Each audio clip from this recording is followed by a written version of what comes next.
Welcome, everybody, to Tuesday Notary Titans. Today is Tuesday, August 13th, and I am one of your co-hosts. My name is Jen Neitzel, and I am the founder and creator of Marketing for Notaries. You can find that at marketingfornotaries.com. And I am joined by the one and only GOAT herself, Ms. Laura Biewer. Hi, Laura. Hey, good afternoon, all. Good to see everybody. Happy Thanks for those Tuesday. cameras on. Yeah, it is a good Tuesday. I know. And I get to see you tomorrow. I'm so I know. excited. You guys are going to hear me say this a couple of times during today's conference, but we will be dark next week. There will be no TNT next week. Laura and I are going to be in Montana, cooling off from these ridiculous temperatures. And actually, we're going to the Montana Notary Conference. So next week, we will be dark. All right, guys.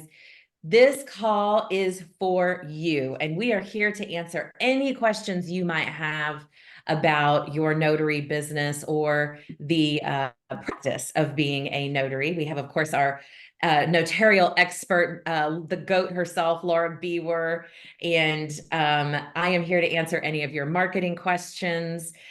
Please feel free to raise your virtual hand to get in line. This kind of works like an old-fashioned radio call-in show. We will call on you. When we do, please tell us your first name and the state that you are calling from so that we can best help you. So if you are looking for your digital hand to raise, just look at the bottom of your Zoom screen and you will see a raised hand function there, and that will get you in line. Now, another exciting piece of this call is that we are also on YouTube Live. So hello to our YouTube audience as well. We're so glad you're here. If you are coming to us from YouTube, please put your questions in the chat box, and we are going to do our very best to respond live to those today. We also have Jen Cooper here, who is helping us. Say hi, Jen. And I want to tell you guys that our innovator for today is also the one and only Jen Cooper. She has an amazing course we're going to talk about in just a few minutes. But first, as everybody's getting on the call, I see John has his hand raised. John in California, what's your question for us? Um, what can you guys tell me about the small entity compliance BOI? Oh, yeah, the forms that you've been seeing NNA have information out on. So that really comes down to this. There's a new Transparency Act, and the Transparency Act says if you have registered your business with the state of whatever the state, for us, state of California, then you are required to fill out that BOI, that informational form. It's very easy to do. It took me 5 minutes and I was done. And then once you do it, you're done. So it's not like one time. That's all you have to do. Now, if you are just registered with, say, your county for a DBA, that's not what they're talking about. It's state level registration. So the good I have a news is, corporation. yeah, well, then you're registered. Then you need to do it. And there are fines if you don't get it done, but it doesn't cost anything to do it. Just get on there and take care of it. It's pretty intuitive on how to do it. And if you're not sure, for other people listening, you can do it even if you're not registered at the state level. Like I did it, even though I'm just at the county level, just in case, right? Because it doesn't hurt anything to be registered. So I just went ahead and took care of my business and my husband's business. And 10 minutes, I was done. Thank you. I was scared. I thought it was something that you have to get Easy. somebody else to help. No, easy peasy. You can navigate it yourself. Thank you. Mm-hmm. And it's a great reminder too, John, because if you do have an LLC or you have a business registered with your state, you too need to fill out the Corporate Transparency Act form. Do we have a website for that? Jen, do Well, you have that? I don't think we have it on our short list of websites. It's not on our short list. I'll see But if if you were to look at that, if you were to Google California Transparency Act, you would probably get to that. And of course, if you go look at any of the NNA social media posts, they also have the link there. And there's also been, Bill has put out some stuff as well, and he had the link in his posts as well. Yes. And like we said, this is something that everybody who has a business registered with their state needs to do. It's not just California, it's every state. So this is has to be done by January 1st, 2025. You got time. So you got some time, but don't push it off. You need to get it done. Like Laura said, it takes 5 minutes. So it won't, and it's real easy and intuitive. So who else had some questions for? Dan's on the call. Dan, you and I just hung up the phone I together. know, long time no We're see. just on a coaching call. Yeah. So I have a question for you on this. I am in Illinois and my corporation, my S Corp, is in Florida. How does that affect that? And my notary business is a DBA of my main corporation. I've registered my regular corporation. I've done that. I've done it for that, but I didn't know if I needed to do it for a DBA as well. So Dan, I'm going to tell you that we are not Attorneys? professionals in that particular area, and that you probably have something more complex that you should talk to a professional about rather than us regarding what you should do. Okay. And I thought where I'd you ask should- here. I thought I'd ask here first because you guys are cheaper. Yeah. Yeah, we are. But sometimes, I mean, I could tell you what I think. That doesn't mean that's what you should do. It's corporate. It's corporate. It's federal registration. So it doesn't really, you only do it one place, no matter where you're registered, whatever state you're registered. It really doesn't matter. You're only going to do it at that federal level anyways. Okay. And if you Very good, thanks. over-register, it's not going to hurt anything. Right. All right. Thank you. That's Thanks, what I Dan, know. for the question. So I have a question for everybody on this call. So if you have a website for your business, drop me a 1 in the chat. I want to see how many people have a website. Look at all those 1. Everybody's got a website for their business. That's amazing. Okay, now for those people that answered that they have a website for their business, okay, this is only for the people that dropped a 1 in the chat. How many of you are blogging? Drop me a 2 in the chat.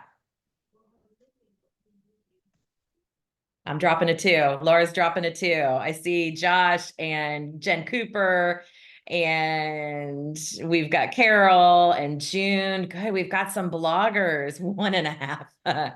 I don't see as many 2s as I see 1s. And that's why I want to talk to you guys today about this really cool blog course that has come out. You know, in our Notary Business Builder community, we have what we call the Innovator Spotlight. And that is the only way that you can be a part of advertising your products or services on this call is if you are part of that Notary Business Builder Innovator Spotlight. And this week, we are going to highlight somebody you guys all know. Her name is Jen Cooper with JKC Mobile Notary. And she has a blog course to teach you how to leverage this very powerful growth opportunity to blog. So Jen, just tell us very quickly a little bit about your course while we're waiting for everybody else to raise their hands and get in line to answer some questions.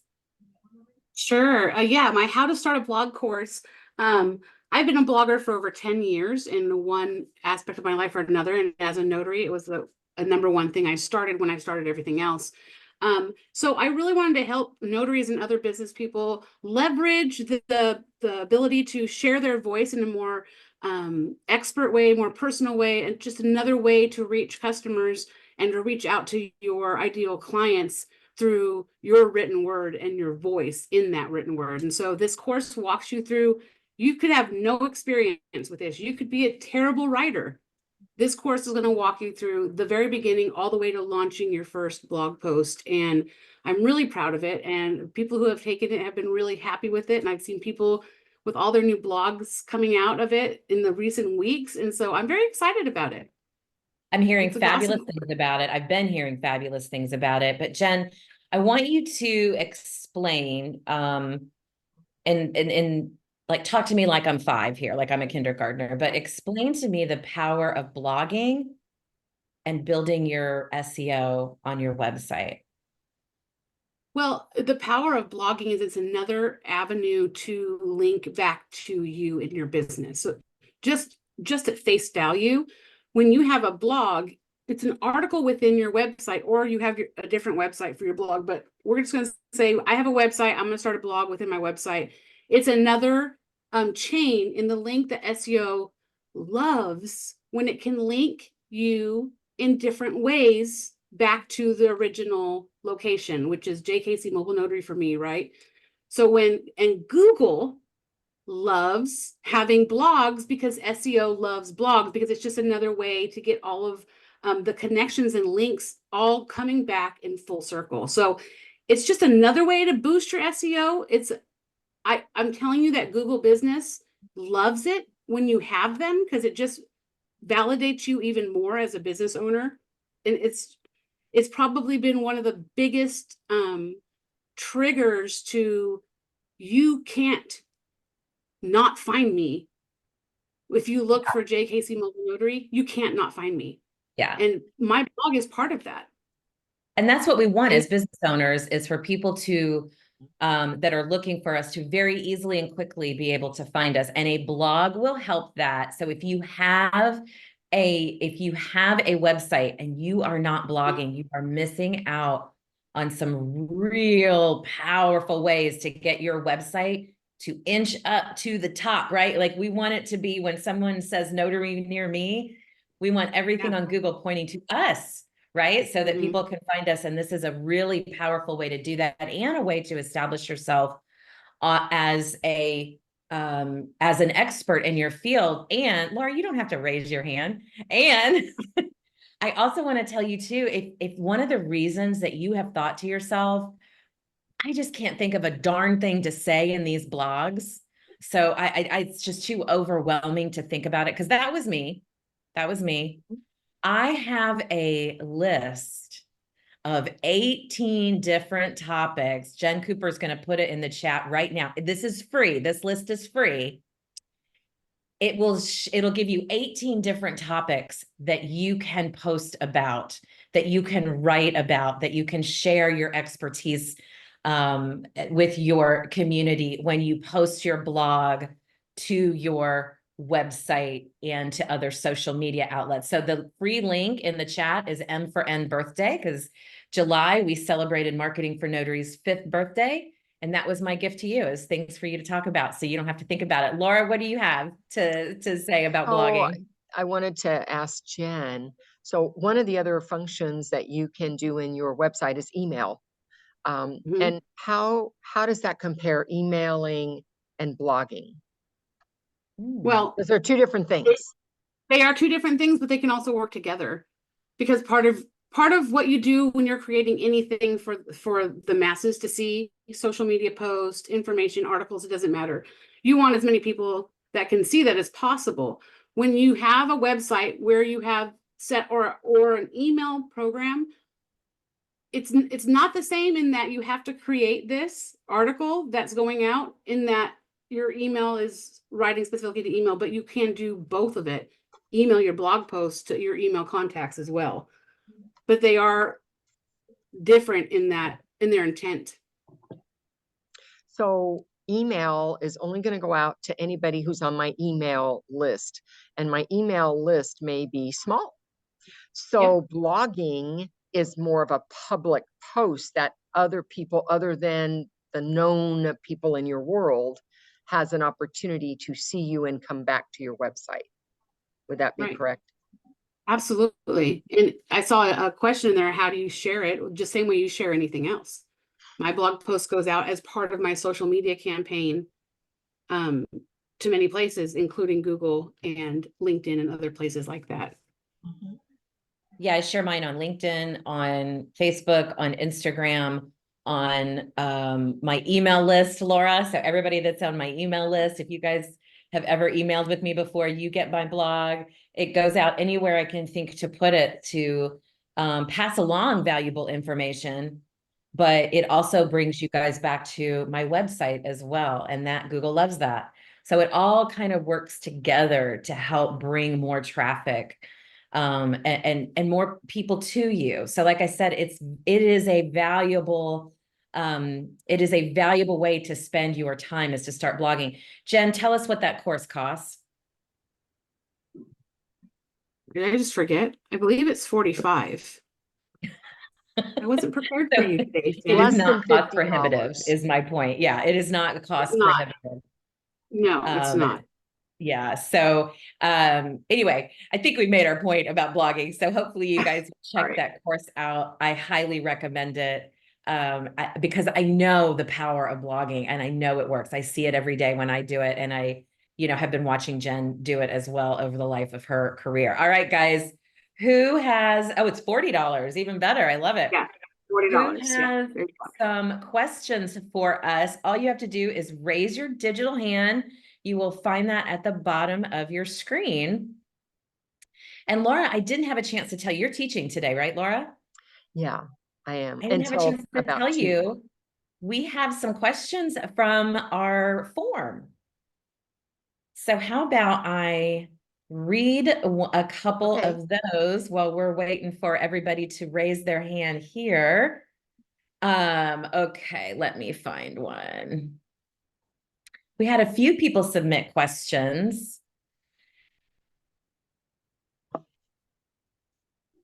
I have refinanced my house at least 4 times. Each time I have never witnessed the loan signing agent stamp and sign to notarize documents live in front of me. They always tell me I will complete my pages after the signing. The reason for my question is, when I practice stamping, for some reason, no matter how I press down on my stamp skids a bit on the page and I do not get 100% perfection when I stamp.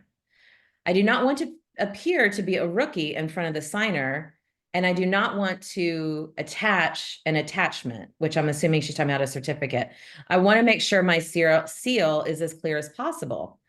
Is it possible that I stamp ahead of time and then sign in front of the signer? I just do not want to make a mistake. Did she say what state she's in? No. So I am going to address this, but I will say that there's always some variation in answers depending on the state that you are in. And I will tell you, particularly in California, and there are many other states that follow suit, we don't stamp and sign ahead of time.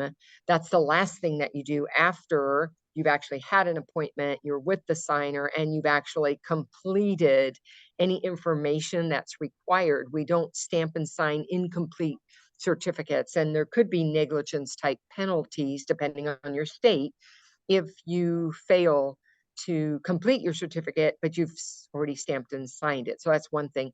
The other thing is that when we're doing loan signings, that is not the correct practice. The correct practice is you do everything at the table when you're with your signer. And it does not look like you're a rookie if the stamp didn't come out. It happened to me, and I've done it 20 years. So it can happen to anybody. The other thing is, if you're having a problem with that particular stamp, there may be an issue with your stamp. Now, if you bought it from the NNA, you may not know that the NNA guarantees or warranties their stamps for all 4 years of a commission. So if you're having problems with that stamp, call them up and they can replace it. So let's say I took care of the one part, took care of possible negligence. It's not okay to do it ahead of time. And we should complete all of our work when we're with the signer. The signer is part of that notarization. Absolutely. Thank you so much, Laura. That one, I definitely was looking through them earlier. I wanted to get that out because it is important that we are practicing the art of being a notary the right way and not trying to cut corners and save time here and there. Exactly. Right? And I don't recall if you said you were new at this, but somebody mentioned in the chat, you could practice with your stamp on a blank piece of paper to see what pressure level, what does it take to get a good impression, and then just shred that piece of paper. So it is, if there's nothing wrong with the stamp, it's just you getting used to it. That's one thing. But if you're not able to produce a clear image of that, it could be a problem with the stamp and you need to go back to the vendor who made it. Great advice. Great advice. Thank you for that. Holly, thank you for your patience. What is your question for us? Oh my gosh, we're all patient for you two, please. Oh, thank you for acknowledging my hand. So this morning I had a signing with a woman, and it was a document issued by the Secretary of State, written advanced healthcare directive, and it was an acknowledgement. And you know, you're training us so well that there shouldn't be any blank lines or blank boxes and so on and so forth. And this document was 8 pages long, and there were all different kinds of options that she could check a box or, you know, not address a certain part. So my question is, this woman had such great difficulty just even filling in her name, address, and basic information. And I was, you know, I was very firm, gentle but firm about that she needed to do that and sign. But I'm going to just disclose there were a lot of blank lines that I left behind. I didn't even ask her to, you know, score through those with a diagonal line. It just, I mean, she just really is holding on for dear life. So that's my first question. Did I fail because I didn't have her, you know, do the diagonal lines through all the blank stuff? And then secondarily, I mean, this is Well, can I answer the first one before you go yes, on to the second question? okay. And that is, yeah, it was your job to make sure all the blanks were completed. There are some exceptions. So for instance, you were saying there were options, and if it says this or that, then they'd mark the one they want and they'd leave the one Yes. blank that they don't. And I always Right. recommend using initials rather than check marks. So that's always okay when they give options and they have to choose. They're just going to choose the one they want and leave the other ones. When it says, you know, are there other instructions? And then they give 2 or 3 blank lines for that. They could write the word none, or they could do a diagonal strike, but something should be there so that somebody else doesn't start backfilling in a bunch of other stuff.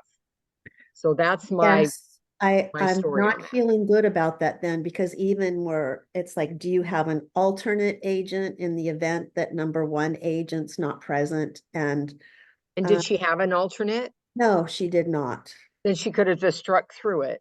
She could have, but I Yeah. honestly, I felt like I was having to nudge her so much just to sign her name. So okay, so next time, that's a learning experience It's a for me. learning experience, and there's Yes. always a little judgment, you know, your judgment, and what is possible with this client with this document. Oh, she's end of life. It was just painful Yeah, for her to sign. So sure. secondarily, she's been infirmed for many, many years. She doesn't have an active California driver's license, but what she does have is an active California state identification card that looks just like a driver's license. And when I scanned that in my jurat, it is still giving me the caution triangle with the exclamation point and saying no identification, but that was her identification, and Yeah, that's on our list. And was that a day or two ago that that was happened? this morning, just 2 hours ago. There was Hour- a bug in the Jurat ink. If you guys don't know what she means, she's meaning the e-journal. And there was a bug that hit me with it, and it was not allowing me to complete. And I had to go back to my paper journal for a couple of assignments until they had pushed through the update that took care of that bug. But I don't know if that bug was impacting you. That should have been acceptable on the list. Okay, I'll reach out to Jurat. So if that happened, yeah, talk to Nick. I will. And in the meantime, next time, I guess I'm just going to have to nudge somebody who's end of life to still strike through things and so on and so forth. And I you did not. know, if there's family or friends, she doesn't have to be the person. She could say what she wants and they could be doing all of that. She just has to sign it. Okay, So that might be another way to help when you see that happening. It's not as long as it's not you filling it out. right. Somebody else is doing it. I don't care who fills it out, as long as she signs it. And you could have saved her strength for that. Okay, another growth opportunity. Check. Yeah. Thank you. Thank you. Thank you. I love how Holly framed that, even though she's just discovered that she made a mistake, right? I mean, you don't know what you don't Yeah. know. So I don't, you know, I'm loosely calling it a mistake. But she's calling it another learning opportunity instead of beating herself up. And I love that. And now she Exactly. knows she won't do that again. Right. So thank you for sharing that, Yeah. Holly. And I just Thank want to address a comment in the chat, is that when they pushed through that update, I still had an issue. And so what I had to do was delete the app and reinstall the app, and then everything came through fine and it worked from there on out. So Yeah. if somebody else had the same bug issue and you're still having it, then you need to delete and reinstall, and that will wipe clean everything. Yeah.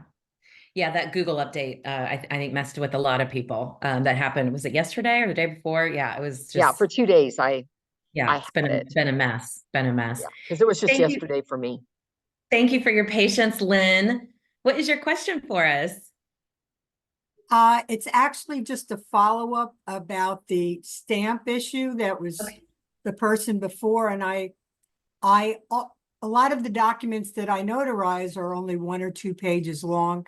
And so I'm going to be stamping on a page in somebody's house, and some tables are wavy, or, Yeah. so I always have a blank piece of paper and I stamp, not just to check my stamp, I have a backup, but also to check the sweet spot in the table Yeah. to make sure that I'm going to get a good impression. And I do that every time I start a signing. That's Usually I do great multiple advice, documents. Lynn. You know what another great thing to do there is to bring your own clipboard so that you can always set that clipboard down, because you're right. Some Yeah. tables you can't get a good signature or stamp on. Mhm. Some covers that people keep on their tables. So Yeah. and I know Laura does this too. She also carries a clipboard, and we know that one's going to work. Yeah, some of them even have curves. Yeah. I've used, like, my hardcover notary journal I've has done too that much too. give. It's too Yeah. much give. Yep. So I test and I make sure so I don't have to do it twice. That's right. That's right. That's my 2 cents. I Okay. thank you for Thank sharing that. That's important to make sure that we do have clear stamps and that we know what to do when it's not cleared. Drop what you would do if you stamped something in the chat and you weren't able to make that stamp out. What do you do? Does anybody know? Put that in the chat and we'll circle back to that in a few minutes. But let's get a question from Nancy out in California. Hello. Hi, haven't Thank you seen very you in a while, much. Nancy. Yeah. I know. I was gone actually, and my reason for my question today is sort of because I was gone. I was up north in Chico for about 10 days, and just hanging out with my sister and her daughter's new baby, who is beautiful.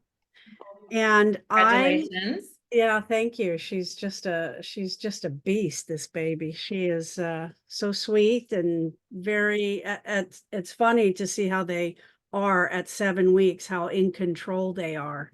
Very much so. We think they're fragile, but they're really not. They're tricking us. Anyway, I was thinking I may go back up there for an extended period of time. And I don't want to stop working. What would be your suggestion, or anyone here in the group, of how to sort of say I'm not down here, but I can work where I'm going to go? How would you let people know that? Gosh, that's a really good question. Laura, do you have anything off the top of your head? I would have to give that some initial thought because it's not as simple as just updating Google Business Profile, right? Right, Because right, that could throw the whole thing into a tizzy, and we right. don't want to do that. So Laura, what would you say? I actually did that. I changed my Google Business Profile hours to say I was not available here. Okay. And normally as soon as I got back and that expired, I started getting calls again. So I didn't get any calls while I was up there. And as soon as it expired, I started getting calls again because it said I was open. So that worked for Mhm. not getting business. So All right, Jen, I got to move out of Okay. this room and outside, so I'm going to be walking for a few Sure. minutes here. I got it. Go ahead. So Nancy, I don't know what Google Business would do though if you were to change, because you're changing a location. Mm. Julie is saying, I think you can list 2 locations on your Google Business profile. So I would absolutely direct you to Jim Allen, and you can find his information in the Notary Business Builder dashboard. Nancy happens to be a Notary Business Builder. This is one of the benefits of joining Notary Business Builder. We have experts everywhere. But Nancy, Jim will be able to help you answer that specific question about Google Business. If you Okay. did add on that second address and put the closed hours, on your current and the open hours there, is that going to help? Is that going to affect it? The only other thing I would really like off the top of my head is there's signing services, of course. You would have to change your location with them and go through and do all that and then change it back. But if you could go to some chamber meetings up there and quickly meet some folks, call up the chamber and let them know that, if you're going to stay for, what are you thinking, like 3 months or something? Yeah, maybe a couple of months at least. Yeah. Yeah, you're going to have to let somebody know that you are a temporary notary in the area and you're willing and able to help out. And in my experience, the chamber in any town is always the best place to go to cover the most number of people, right? So I would absolutely start with that, but I will think on it a little more. If you guys have any advice for Nancy, please, that's the power of a group like this. If somebody has done this before, or has some advice for Nancy, please feel free to put that in the chat. She would love to read that. Yeah, thank you very much. And I use a clipboard. Yesterday, I had a signing. She had a tablecloth. Her table is a little rickety. And I had a clipboard with me and I used it to do the entire signing. That clipboard has saved me more than once. And Jen Cooper had some great advice in the chat. She said, find a Chico community Facebook group, ask for access and share that you will be there. And maybe even offer a little discount or something, just to drum up some business, to let those local area businesses know that you are there. Go to that chamber. Okay. Thank you very much. Start there. Yeah, you got it. Laura, I know you were moving and getting set up. Do you have anything to add for Nancy's question about temporary relocation? You're on mute.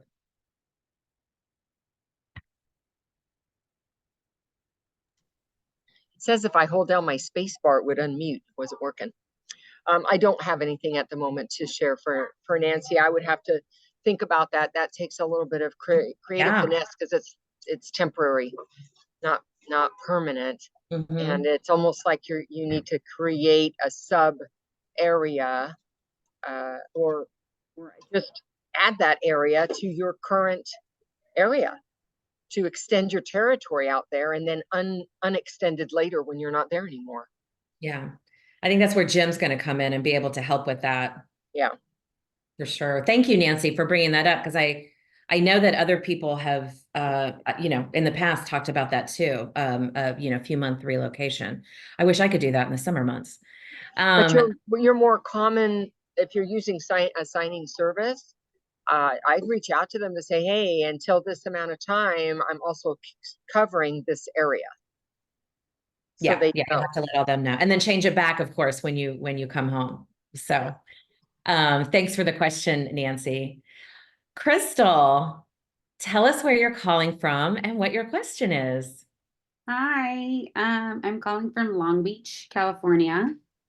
So I had a question because I go through signing services to get like my signings, but I wanted to start going direct or marketing to escrow officers and things, and I had a little hiccup, or not a hiccup, but I decided, you know what, let me rip the Band-Aid off, let me go and introduce myself and just go in and be friendly and let them know that I want to go ahead and help them out. But a lot of them were saying, oh, well, if you're not on a Fidelity approved list, like we can't really use you.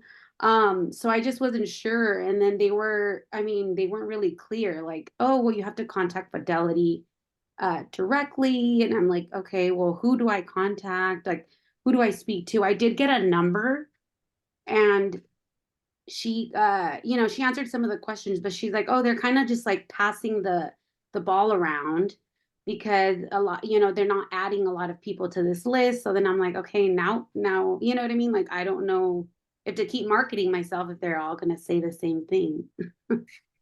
So not okay. How long have you been a notary, a signing agent? About a year and some, like about a year and a half. Okay. So Fidelity is the largest title underwriter in the country. Okay. And so they wield a lot of power. And a lot of title companies, title offices use Fidelity to underwrite their title work. So are you approved with bankserve.net? I am, yes. Okay. So that's Fidelity. Okay. And that's one way of getting Fidelity approval is through bankserve.net. Okay. The other way of getting Fidelity approval is, and this is where it gets really hard and murky, is through sponsorship. So somebody that works directly for a Fidelity-owned company, that could be Chicago's title, Stewart title, Lawyers title, Fidelity title. There's several different companies. You'd have to look it up on their corporate page, Crystal. Okay. You would have to find somebody that you have a relationship with and have them sponsor you for corporate Fidelity sponsorship, meaning that an escrow officer took the time to hold your hand and get you approved. You have to have your notary commission for 2 years to make that happen through a sponsorship opportunity. If you don't have somebody that you know that works for Fidelity, it sounds like now is a great time for you to get out there and start building those relationships so that you can get corporate Fidelity approval, because it is up to the title branch manager. Do they want you to be corporately approved by sponsorship? Or are they okay using you if you're on the bankserve.net list? That's up to them. Got it. Okay. Does that make sense? It does. It actually, I think it was Chicago Title that's like near, because I'm in Long Beach, so it's like nearby one of the offices. And she would say like, well, once you get approved on the list, come back and then we can add you to our list. So then I'm like, now that I'm I've been bank served for like a few months or like approved. Do I go back and let her know, like, hi, like I'm on this list? Pick up the phone and call her and say, Okay. because BankServe is a Fidelity company, Okay. let her know that you are approved on BankServe, you enjoyed meeting her, and you would love to have the opportunity to work for her. If she would like to request you through BankServe, that would be great. You would love the opportunity to work with her. But keep in mind, Crystal, not every title company goes through Fidelity. There are more title companies out there that aren't going to require you to be Fidelity approved than the ones that are. We get hung up on that Fidelity approval oftentimes, and we say exactly what you said. I've heard that 3 times. Do I need to continue to go out and market? If that's all anybody's going to tell me is I got to be Fidelity approved, it's like our resistance of, because nobody really likes to go out and knock on doors, but we have to do it, right? Yeah. And we use that as an excuse, right? Right. Let them know that you are looking, if they say, you have to be sponsored, let them know I'm looking for someone to sponsor me. Anybody in your office willing to help? Right? So start building relationships with those escrow officers that work for Fidelity. And you can do that by figuring out where they network and go start networking with them. It's a very, very powerful way to get to know people in your community versus just knocking on doors and doing your direct marketing or your pop-in marketing. Laura, did I miss anything? Do you want to add something? Yeah, I do want to add a couple things because I'm looking at the chat. First of all, I just want to add to what you're saying. Not everybody's Fidelity requirement. There are boutique title companies, and BankServe is not the only one that's Fidelity approved. Many signing services are Fidelity approved. And so the title company could use you, but they'd have to hire you through the signing service until you have your own standalone approval. And if you can do that, then you have an opportunity to build a relationship if they would hire you through the signing service in the meantime, so they could see what it's like to work with you. So I just wanted to add that part of it. The other thing is that, what was that question right here? Somebody asked a question about the difference. Oh, so when you work for a signing service and the signing service has been approved as well as any of their subcontractors, which would be us, then they have the relationship, they have the main approval, and they are the ones, the relationship with the title company. And so you are approved only to do jobs under that signing service. If you have a standalone approval, which means you did get sponsorship, I've done that. It means that I don't need a signing service to be connected to me. I can do the work on my own with my own approval. And so for the person who put that, I think it was Maria in the chat, that's the difference. It just gives me more flexibility to not have to do it under a signing service. But I also work for actually quite a few that I've worked for, and they did not require Fidelity approval. So I definitely would, and you're in Long Beach, that is not Podunk City. So you have an opportunity to check out other title companies that may not have that requirement. Okay. Okay, thank you. So, and there's a lot of chatter, Crystal, in the box, you know, or in the chat box about it doesn't require 2 years, or you got to do this, or you got to do that. Here's the bottom line. And this is information directly from the Fidelity corporate office. Yeah. Every branch manager has the discretion to set up their office the way they want it. I have walked into Fidelity offices that have told me we will only hire from bankserve.net. I have walked into Fidelity offices that were like, sure, you've only been a notary for 20 minutes. We'd love to work with you. It's entirely up to, they have their corporate rules, but the branch manager does have discretion. And you might run into this as well with First American, who's the second largest title underwriter in the country. You know, their sponsored offices may have their own rules, and you have to respect the rules that these branch managers set. They have set them there for a reason, right? No, yeah. So it gets it's confusing because everybody has had their own experience with it, because we've all worked with different branch offices. Yes, definitely. I think it was a bit discouraging because it was like a couple months that I went. And I felt like, okay, well, maybe I'll just keep doing signing service, no big deal. But I'm like, well, I need to get over that too. I can't just let it discourage me or say, oh no, well, that's it. That's right. You know, a bump on the road and I can't. So I'm like, no. Good for you. Good for you. I love that. That's awesome. And you're right. I mean, I have found when I was fully focused on loan signings from 2017 to 2021, that the best business came from the smaller regional title offices, not these big Fidelity, First American companies. They don't really need us.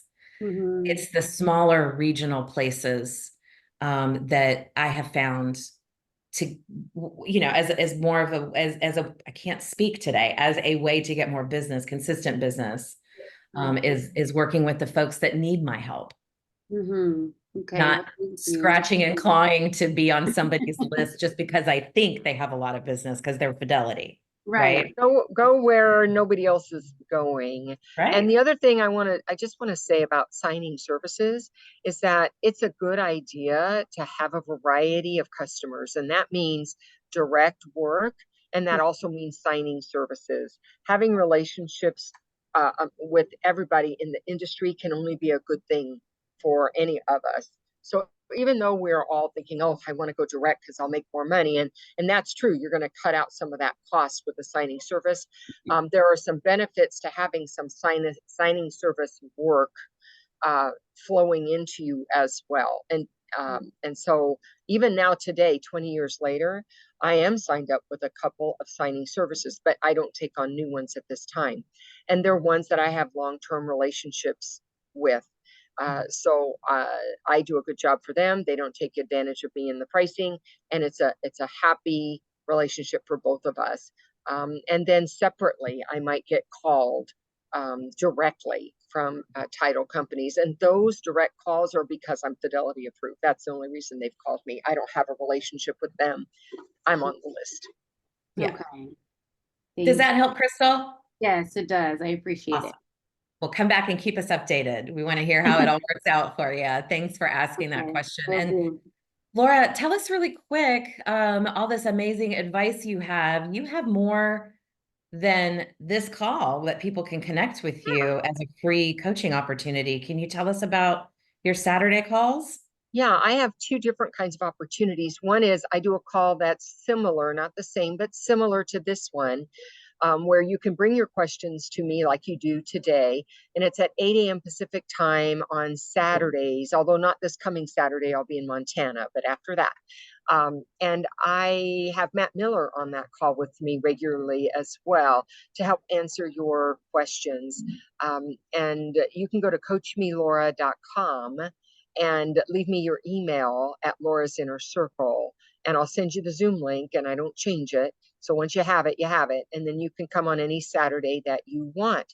Now, if you want something a little more private, a little more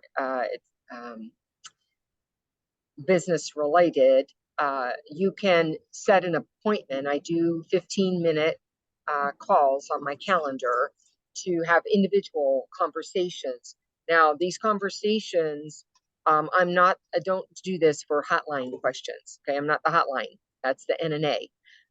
You're going to want to set an appointment because maybe you're working on a project, or maybe you have something that's very specific and personal to you, and that would be great. And then I can help you in determining what your next steps might be, whether it's training, whether it's trying to identify a customer, whether it's reviewing a project you're working on.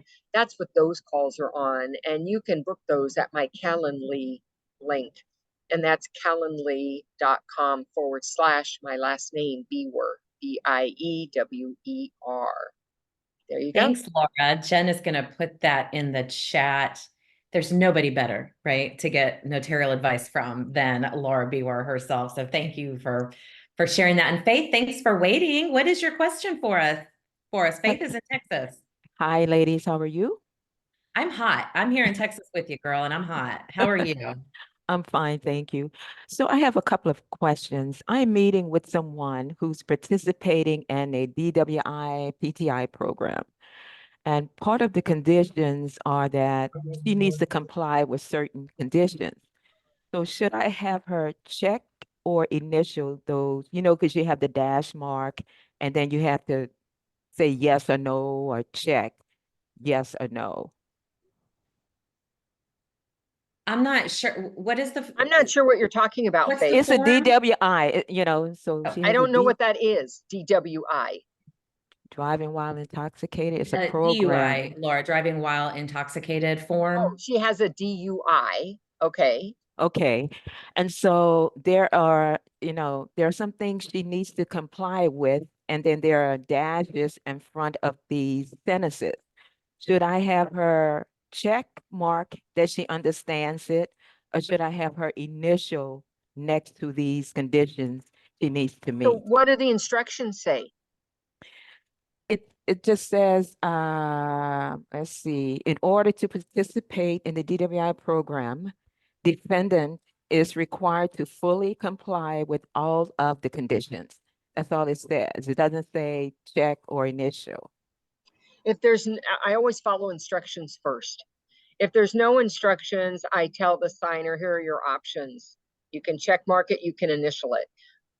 My personal take is I like to have signers initial, because then I know that's who marked it up. So that's always where I would go.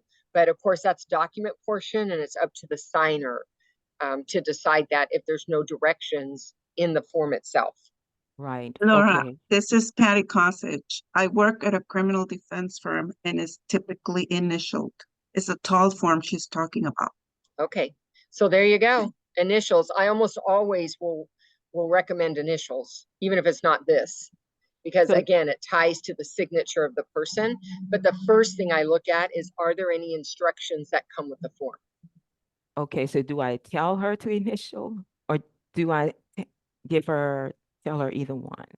So Faith, you're asking me to advise you what Okay. to tell your signer. And what I'm going to Does she tell have you, an attorney? Yes. yeah, then she I should think- talk to the attorney and let the Yeah. attorney tell her what to do. Yes. We need to be careful when we're Mhm. talking about the document portion of the form, because we're not attorneys, so we're not supposed to advise them. That's why I look for instructions that would help direct that person. Then if I don't have any, then I can provide options. Well, there's only two ways really to deal with this. One is you could do a check or an X, and the other one is you could put your initials. Who would you like to call to find out what would be the right thing to do? Okay, good. And I have one more question. So there's a waiver that has to be notarized, but there's a line for the deputy clerk to sign, and then there's another line for a notary public for the state of Texas. So are they supposed to notarize this document and sign it? Well, if there's a place, is there instruction that says it's either or both have to sign it? If it's no, sometimes it might be the other public official is just signing it, but they don't have a seal of office, and that might be acceptable. But if they can't get that signature, they might accept a notarization, which would be the signature, the wording, signature and seal of the notary. I didn't hear you say there was notarial wording or a place for a Yeah, seal. I'm sorry. It is a jurat needs to be used, but it's showing the title of the deputy clerk. Right, but what I'm saying is, look to see if there's instruction or find out from your signer who is required to sign it. Okay. Is it them The- or is it you or is it either will do? Okay. That's what I'm saying. And either the instructions should be part of it, or she should have gotten them, or she may have to ask, can I get a notary instead of the deputy? Or do I need to have both sign it? You need some instruction. It's not for us as a notary to decide who needs to sign there. Okay, good answer. Thank you so much. Okay. And Faith, check that chat box. I see Patty from California who works in a law office typing something in there. I bet she's giving you some advice in there. So you might want to connect with her as well, just to understand the form a little better.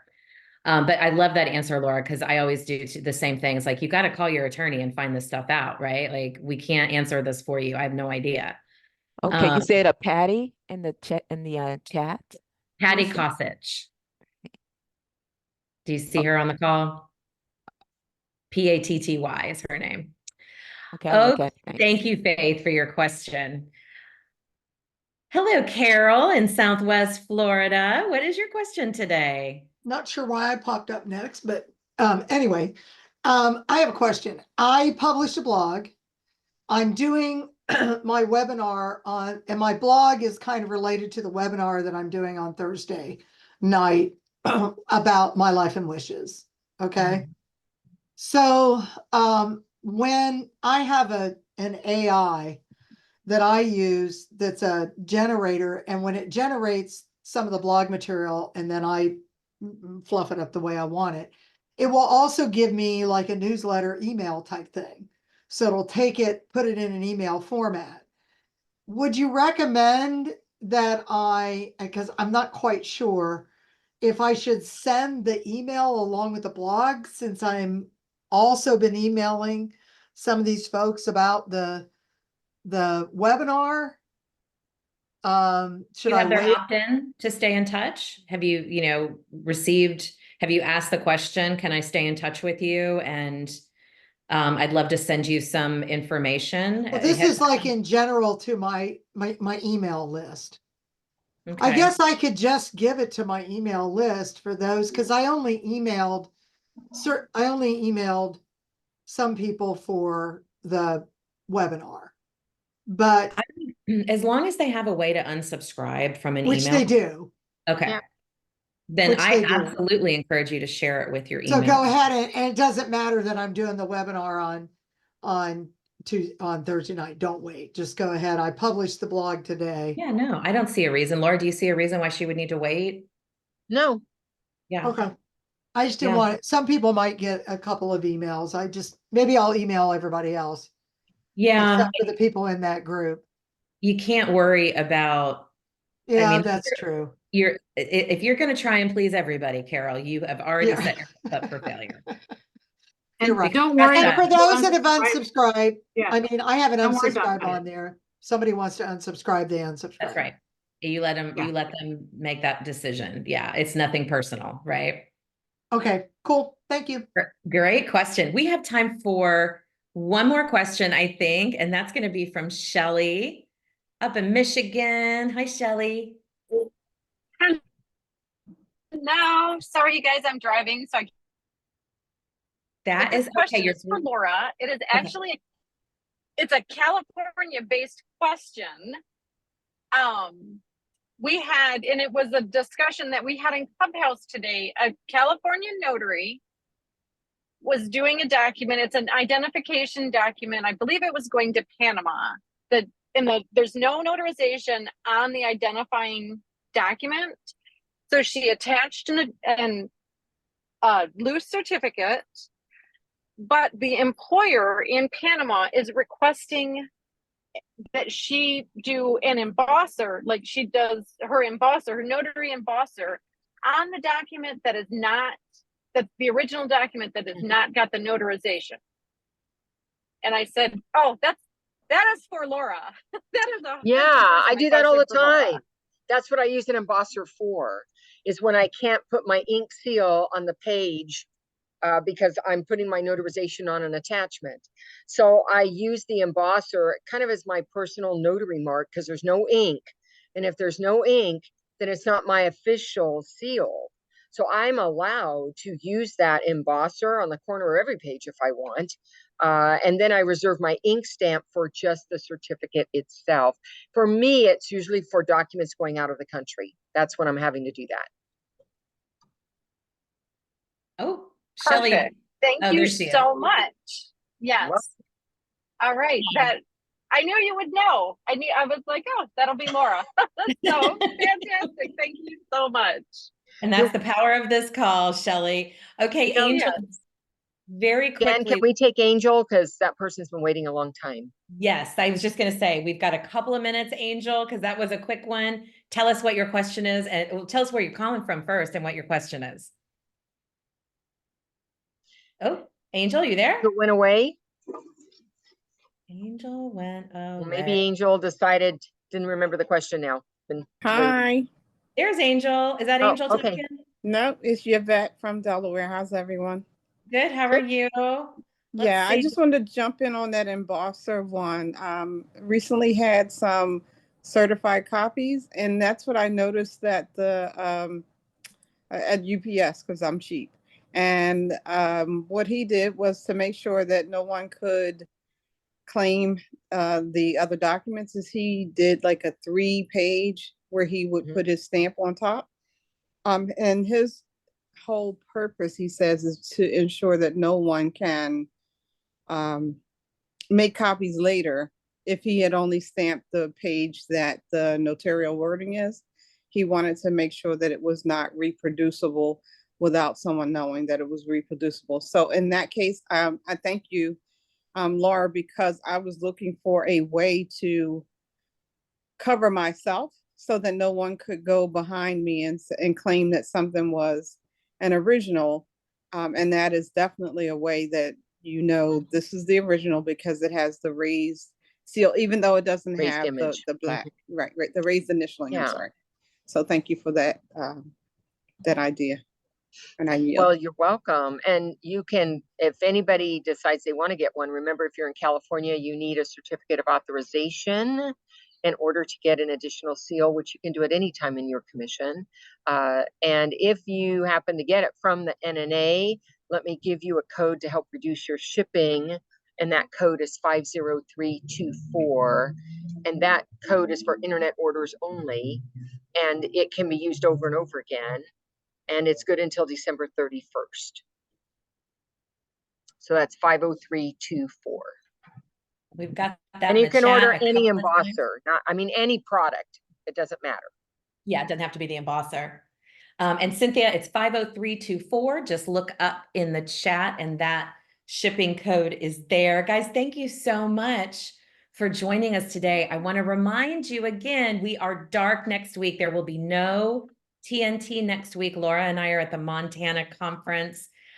We are so excited to see so many of you there. We cannot wait to get up there. So have a fabulous couple of weeks. We'll see you back here on, what is it, the 21st? I gotta look myself. No, 20th. that 21st is a Wednesday. Yeah, we'll be back. Oh, no, wait, we'll be back on not the 20th, the 27th. Yeah. So we will see you guys on the 27th. Enjoy the next 2 weeks. We'll see you then. Bye. Bye.